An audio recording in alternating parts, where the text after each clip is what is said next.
Good morning students. आज अपने 12th agriculture chemistry का जो चैप्टर नंबर 10th चल रहा था जैव रसायन बायोकेमिस्ट्री, उसके अंदर अपन ने पढ़ रहे थे अपन बायो रसायन के अंदर, बायोकेमिस्ट्री के अंदर पार्ट का नाम लिखते हैं अपन।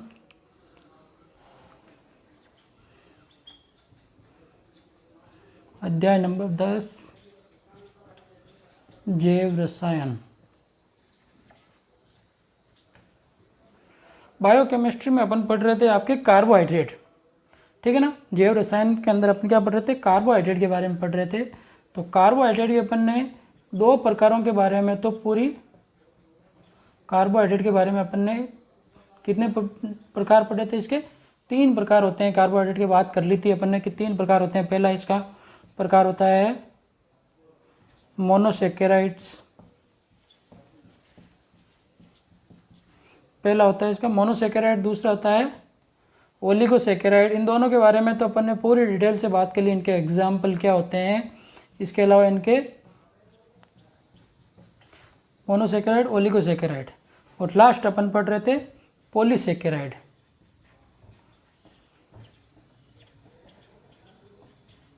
ठीक है ना। तो मोनोसेकेराइड पूरी डिटेल से बात कर ली इसके बारे में, ओलिगोसेकेराइड की पूरी डिटेल से बात कर ली। आज अपन को पढ़ना है पॉलीसेकेराइड, जिसकी परिभाषा अपन ने पिछली क्लास में पढ़ी थी कि पॉलीसेकेराइड क्या होता है और पॉलीसेकेराइड के प्रकार क्या हो सकते हैं, इसके एग्जाम्पल क्या हो सकते हैं, इसके बारे में अपन ने पढ़ा था। आज अपन पॉलीसेकेराइड को इसके आगे शुरू करते हैं। पिछली क्लास में क्या पढ़ा वो आपको बता दिया मैंने। पॉलीसेकेराइड के कुछ गुणधर्म भी पढ़े थे अपन ने कि पॉलीसेकेराइड क्या होता है, अक्रिस्टलीय होता है। इसके क्या होता है, ये अक्रिस्टलीय होता है, स्वादहीन होता है ना। इसके अलावा ये क्या होता है, आपके जल में अविलय होता है, जल में अविलय होता है। ये चीज़ें पढ़ ली। इसके अलावा इसको अपन क्या कह सकते हैं, अशर्करा भी कहते हैं। क्या कहते हैं इसको, अशर्करा। ठीक है, ये तीनों बातें हो गई इसकी। इसके अलावा अपन ने पॉलीसेकेराइड को 2 भागों में पढ़ा था, एक तो साधारण पॉलीसेकेराइड और दूसरा जटिल पॉलीसेकेराइड। तो साधारण पॉलीसेकेराइड के अंदर तो स्टार्च, सेल्यूलोज, ग्लाइकोजन आते हैं, और जटिल पॉलीसेकेराइड पेक्टिन, लिग्निन, हेमिसेलुलोज, ये सारी बातें। इसके अलावा अपन ने पॉलीसेकेराइड का सामान्य सूत्र के बारे में भी चर्चा की थी, है ना। वो अपन ने कर ली थी पिछली क्लास में कि पॉलीसेकेराइड का सामान्य सूत्र क्या होता है। आज अपन इसके आगे पॉलीसेकेराइड के अंदर और पढ़ते हैं कि ये जो सेल्यूलोज है ये क्या होते हैं, इनुलिन क्या होता है। ठीक है, मिटा तो ये पॉलीसेकेराइड पढ़ रहे थे अपन। इसके सामान्य सूत्र के बारे में चर्चा कर ली थी अपन ने। अब इसके आगे अपन चर्चा करते हैं पॉलीसेकेराइड के अंदर और क्या पढ़ना है अपन को, इसके बारे में। पॉलीसेकेराइड्स, पॉलीसेकेराइड के अंदर अपन पढ़ रहे थे साधारण शर्कराओं के एनहाइड्राइड होते हैं। ये क्या होते हैं आपके, ये पॉलीसेकेराइड क्या होते हैं आपके, साधारण जो शर्कराएं होती है उनके साधारण, इनके क्या है इंपॉर्टेंट, 1-1 नंबर के क्वेश्चन बनते हैं। साधारण शर्कराओं के एनहाइड्राइड होते हैं, एनहाइड्राइड्स होते हैं, साधारण शर्कराओं के एनहाइड्राइड्स होते हैं। ठीक है, तथा ये और क्या होते हैं आपके, ये इनको अगर अपन तनु अम्लों के साथ गर्म करते हैं, किसके साथ में, तनु मतलब जिसके अंदर अम्ल की मात्रा कम होती है, मतलब जल की मात्रा ज़्यादा होती है, तनु अम्लों के साथ गर्म करते हैं। गर्म करने से जल अपघटित हो जाता है। तनु अम्लों के साथ गर्म करने पर जल अपघटित होकर,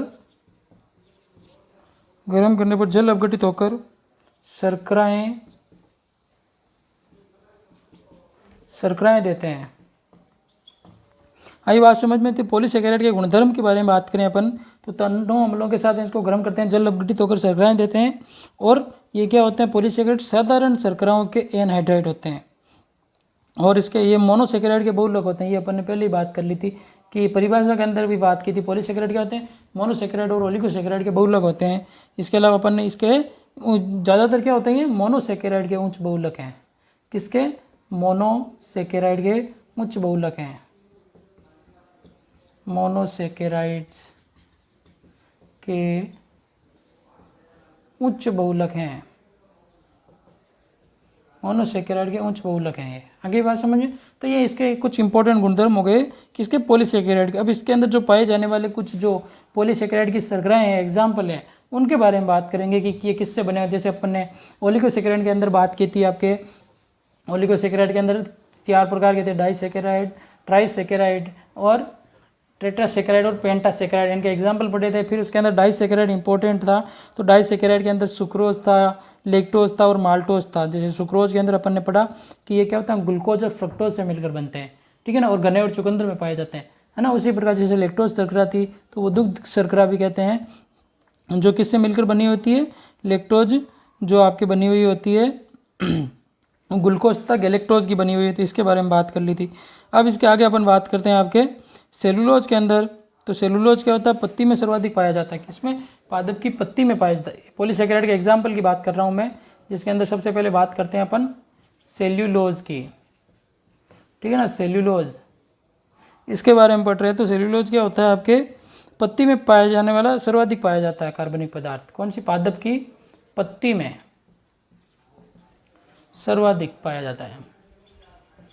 पत्ती में क्या होता है, ये सर्वाधिक होता है आपके मिलने वाला, सर्वाधिक मिलने वाला कार्बनिक पदार्थ, पत्ती में पाया जाने वाला सर्वाधिक मिलने वाला कार्बनिक पदार्थ है। इसके अलावा और क्या है, ये सॉरी पत्ती बड़ी आएगी, ठीक है ना, पत्ती में पाया जाने वाला, है ना, पत्ती में पाया जाने वाला सर्वाधिक कार्बनिक पदार्थ है। और सभी पेड़ पौधों की कोशिका भित्ति में पाया जाता है। किसमें, पेड़ पौधों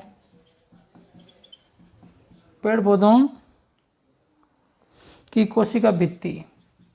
कोशिका भित्ति किसकी बनी हुई होती है, भित्ति क्या होती है, कोशिका भित्ति मतलब कोशिका भित्ति का मुख्य अवयव है, कोशिका भित्ति का मुख्य अवयव है,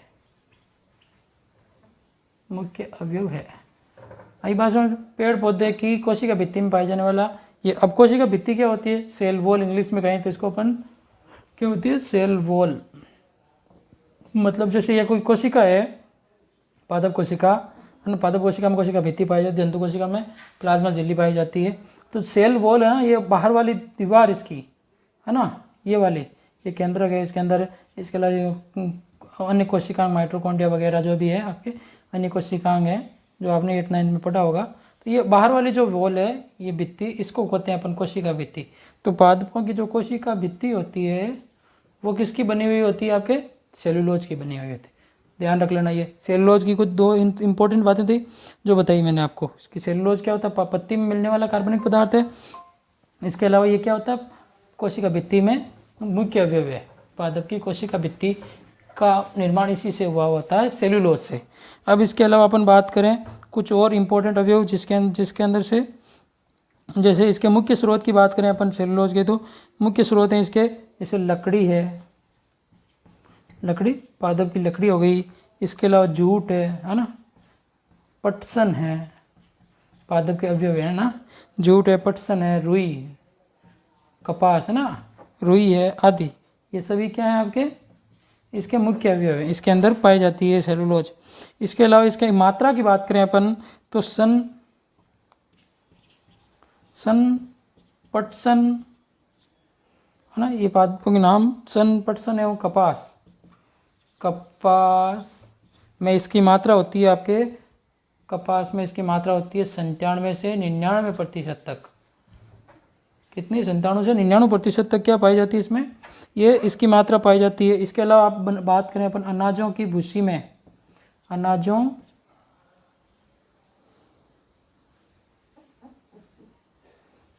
के भूसों में, अनाजों के भूसों में क्या होता है आपके 30 से, अनाजों के भूसों में पाई जाती है इसकी मात्रा आपके 30 से 43% तक।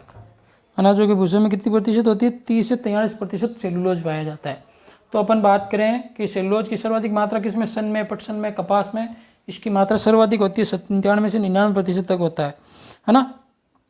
इसके अलावा ये क्या होता है आपके अनाजों के भूसों में इसके 30 से 43% तक, अनाजों के जो टुकड़े होते हैं उनके अंदर वो ये सेलुलोज की मात्रा 30 से 43%।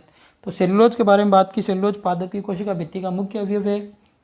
लकड़ी, जूट, पटसन, रुई आदि में पाया जाता है। सन, पटसन, कपास में 97 से 99% और अनाजों की भूसों में 30 से 43% होता है। ठीक है।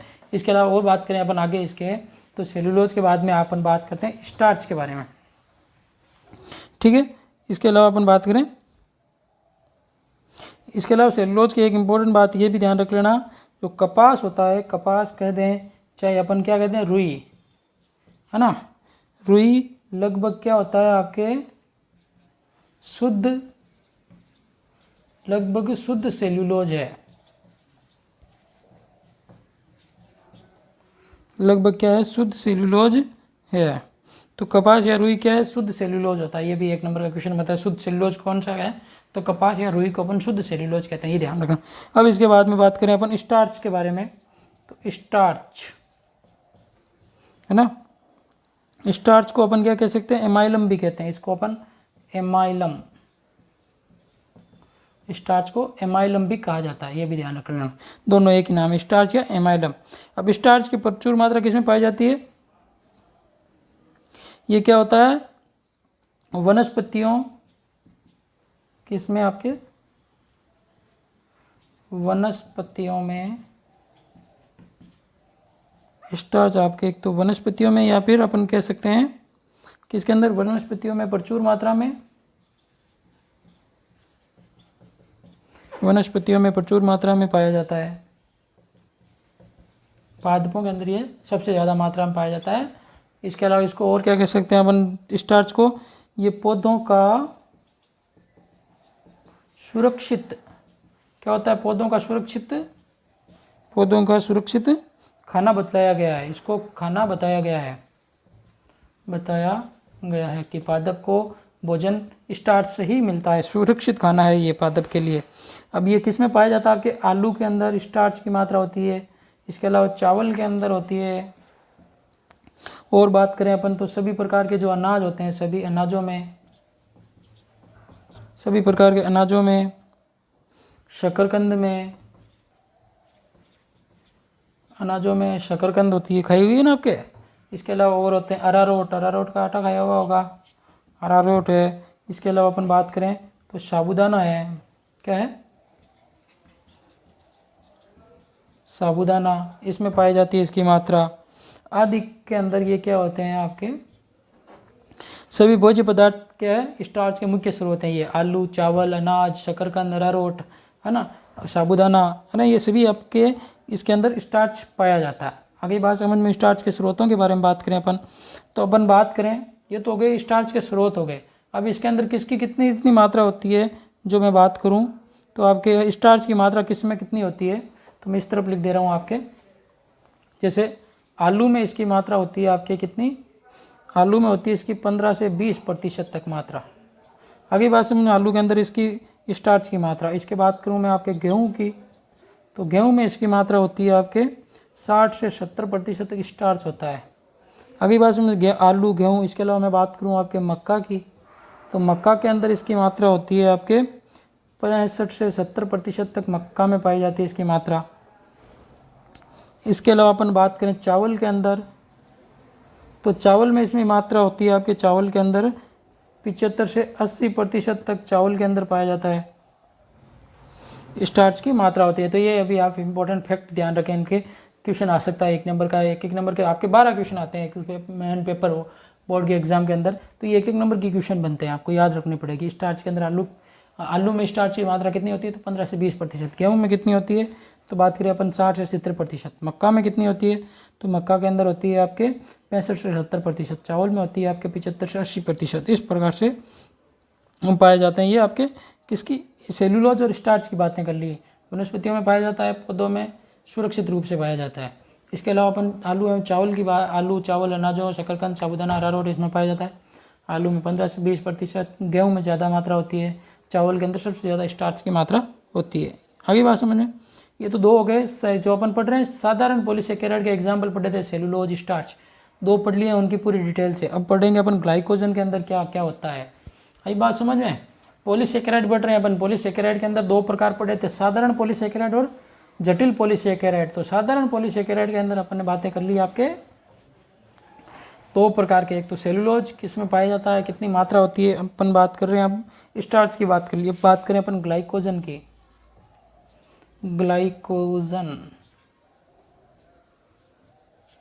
ग्लाइकोजन के अंदर इसकी मात्रा की बात करें अपन तो ग्लाइकोजन क्या होता है, सभी जंतु कोशिकाओं, उत्तकों, यकृत, मांसपेशियों में कार्बोहाइड्रेट के रूप में मिलता है। अगली बात समझ में, किस में पाया जाता है ये, अपन ने सेलुलोज और स्टार्च तो पादप के अंदर पाया, ये आपके जंतु कोशिकाओं में पाया जाने वाला है। देखो सेलुलोज, ये ग्लाइकोजन होता है जंतु कोशिकाओं में, जंतु कोशिकाओं में, उत्तकों में, जंतु कोशिकाओं, उत्तकों, यकृत तथा मांसपेशियों में, मसल्स के अंदर है ना, मांसपेशियों में के मुख्य स्रोत में, मांसपेशियों के मुख्य रूप से संचित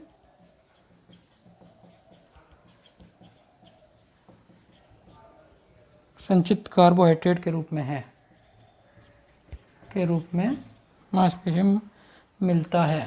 आगे बात समझ में, ये तो किस में पाया जाता है, ये आपके जंतु कोशिकाएं होती है, कोशिकाओं का समूह उत्तक है या फिर लीवर है आपके, या फिर मसल्स है, मुख्य रूप से ये संचित रहता है ग्लाइकोजन।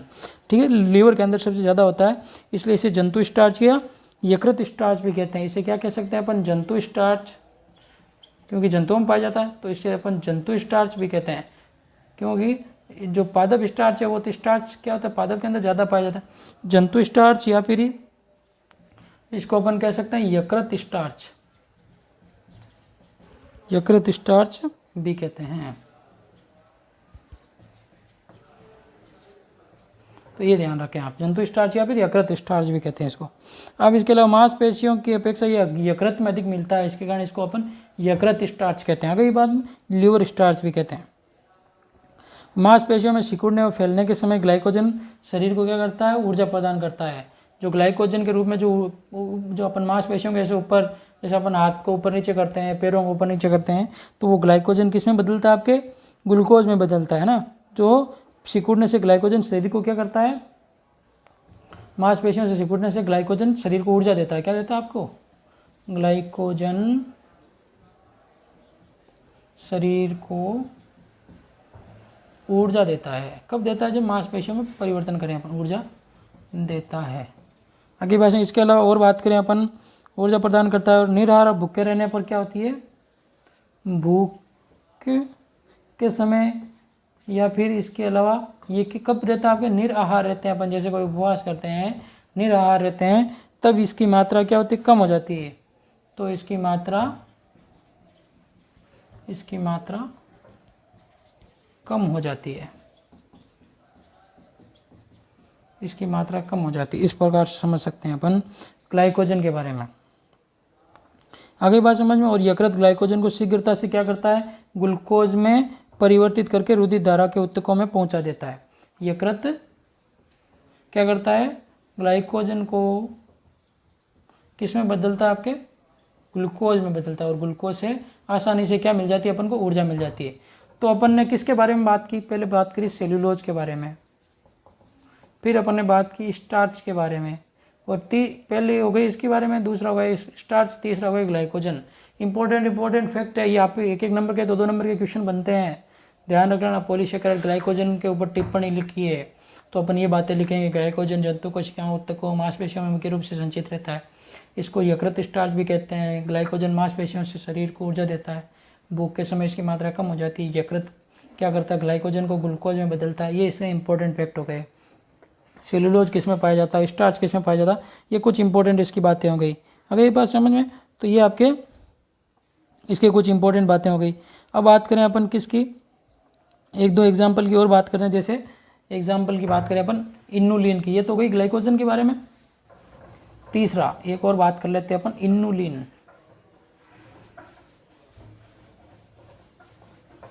ये क्या है, आपके पॉलीसेकेराइड है, सेलुलोज वगैरह सभी है ना, तो साधारण पॉलीसेकेराइड। इसके अलावा अपन बात करें इन्नुलिन की। अब इनुलिन क्या होता है, ये आपके ये क्या होता है, कंपोजिटी कुल के पौधे। कौन से कुल के पौधे? कंपोजिटी। ये पादपों का कुल है ना, जैसे ब्रेसिकेसी, पोएसी, है ना, कंपोजिटी, ये सारे कुल हैं। फैमिलीज बांटी गई है पादपों को अलग अलग प्रकार के। तो कंपोजिटी कुल के पौधों, जैसे बात करें कंपोजिटी कुल के अंदर पौधे आने वाले हैं आपके प्याज खाते हो, लहसुन, गार्लिक, है ना, ऑनियन, लहसुन, गार्लिक, इनके अंदर पाया जाता है। ये लहसुन में पाया जाता है। कौन पाया जाता है? इनुलिन। प्याज और लहसुन में कौन सा? इनुलिन पॉलीसेकेराइड पाया जाता है। और ये क्या होता है आपके? फ्रक्टोज का बहुलक है। फ्रक्टोज का बहुलक है, मतलब फ्रक्टोज मिलने से इनुलिन का निर्माण होता है, तो फ्रक्टोज का बहुलक है। आगे भाषा में फ्रक्टोज के बहुलक हैं ये। इसके अलावा इनुलिन ये क्या करता है आपके? एंजाइम और तनु अम्लों के द्वारा पूर्णतः जल अपघटित होकर फ्रुक्टोज देता है और व्यावसायिक रूप से फ्रुक्टोज का उपयोग किया जाता है। ये क्या करता है आपके? एंजाइम तथा तनु अम्लों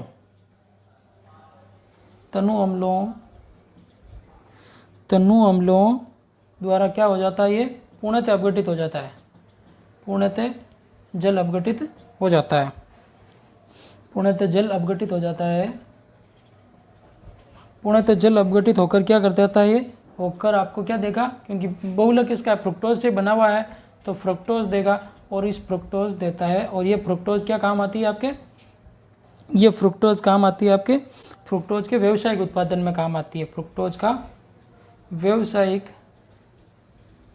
उत्पादन किया जाता है। फ्रुक्टोज का व्यावसायिक उत्पादन किया जाता है। आगे बात समझ में? तो फ्रुक्टोज के व्यावसायिक उत्पादन में आपके क्या किसका उपयोग किया जाता है?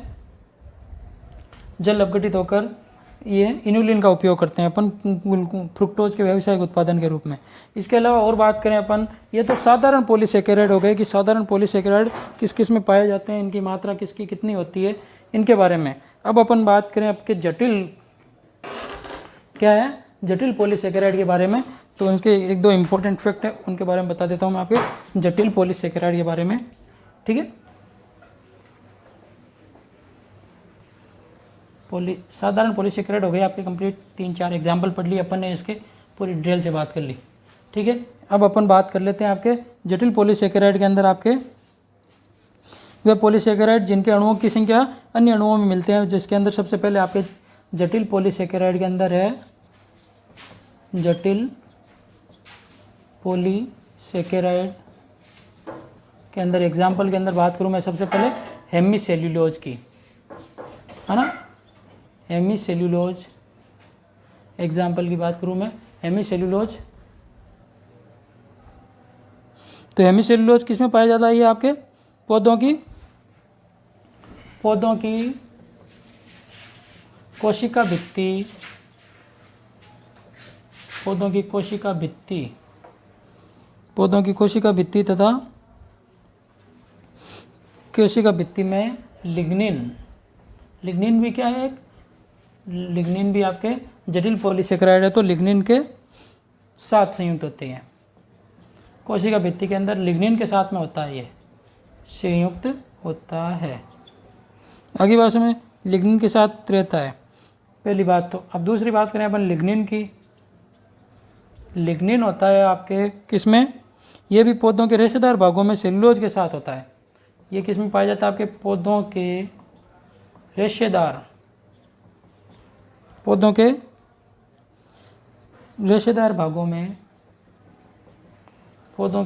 भागों में सेल्यूलोज के साथ, रेशेदार भागों में सेल्यूलोज के साथ मिश्रित रूप में पाया जाता है। तो दूसरी, पहली हो गई हेमीसेल्यूलोज की, दूसरी होगी आपके लिग्निन की। अब है आपके तीसरी बात करें अपन, तो जैसे अपन ने उसके अंदर बात की थी सेल्यूलोज, स्टार्च, ग्लाइकोजन, इनुलिन। अब इसके अंदर अपन बात कर रहे हैं हेमीसेल्यूलोज, लिग्निन। इसके अलावा अपन बात करें पेक्टिन की, क्या होता है? पेक्टिन। तो पेक्टिन पाया जाता है आपके किस में? ये मुख्यतः किस में पाया जाता है? फलों में पाए जाते हैं। मुख्यतः किस में? फल, फ्रूट्स के अंदर, है ना, फलों में। ये 1-1 नंबर के खूब सारे क्वेश्चन पाए हैं इसके अंदर, इम्पोर्टेंट है। यहाँ पे फलों में पाए जाते हैं। पेक्टिन किस में पाए जाते हैं? फलों में पाए जाते हैं तथा उनको सुरक्षित रखते हैं। उनको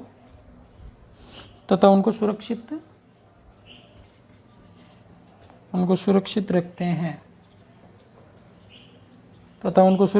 हैं और इसका उपयोग किस में करते हैं अपन? पेक्टिन का जैम बनाने में। जैम तो जानते हो आप, ब्रेड के ऊपर लगाते हैं अपन। जैम बनाने में, जेली बनाने में, जेली चॉकलेट होती है, जेली बनाने में, आदि बनाने में पेक्टिन का उपयोग किया जाता है। आदि बनाने में किसका उपयोग?